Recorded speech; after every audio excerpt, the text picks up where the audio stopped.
జయహో good morning, జయహో safe shop. So ఇంతకుముందుకు నేను auto driver అనమాట. ఈ బిజినెస్లోకి వచ్చి 2 years అవుతుంది. ఈ 2 yearsలో కంపెనీ ఏదైతే కాంటెస్ట్ ఇచ్చిందో ఆ కాంటెస్ట్ విన్ కావడం వల్ల ఎక్సలెంట్ ఎంజాయ్మెంట్ అనమాట. 2 times ఇప్పటికీ బ్యాంకాక్ రావడం.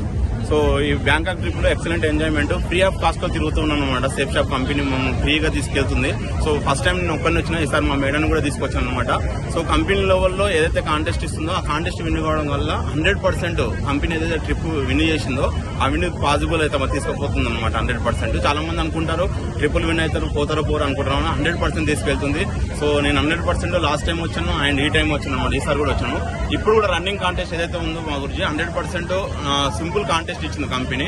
సో 100% నా కమిట్మెంట్ మా గురించి 50 members ని 100% తీసుకొస్తాను మాటిస్తున్నాం మా గురించి. ఎక్సలెంట్ ఎంజాయ్మెంట్ మా గురించి. ఈ ఫుడ్ ఇండియన్ ఫుడ్ పెడుతున్నారనమాట. సో దాంతోపాటు ఈ కల్చర్ ఇవన్నీ తిరగడం, ఇవి చూడడం వల్ల మైండ్ ఓపెన్ అవుతుంది మా గురించి. సో మన ఇండియాలోనే ఉండడం వల్ల చిన్న మైండ్ సెట్ ఉంటుంది. ఈ బిజినెస్ లో ఉండడం అండ్ వేరే వేరే ప్రాంతాలు తిరగడం వల్ల మైండ్ అంతా ఓపెన్ అవుతుంది మా గురించి. థ్యాంక్ యూ మావుజీ, థ్యాంక్ యూ. జయహో సేఫ్. మీ ఫీలింగ్ ఎలా ఉంది మేడం? జయహో ఆల్ డైమండ్, జయహో. ఈ ట్రిప్ కు రావడం ద్వారా చాలా సంతోషంగా ఉంది. ఎప్పుడు కూడా చూడలేదు ఇలాంటి ట్రిప్, బ్యాంకాక్ ట్రిప్ అనేది. ఫారెన్లో వస్తాను నేను ఎప్పుడు అనుకోలేదు. చాలా సంతోషంగా ఉంది మా గురించి. చాలా ఎక్సైట్మెంట్. నేనే కాదు, ఇంకా టీంలో కూడా చాలా మంది ఫ్యామిలీస్ రావాలని అనుకుంటున్నాను. Thank you so much. Safe shop.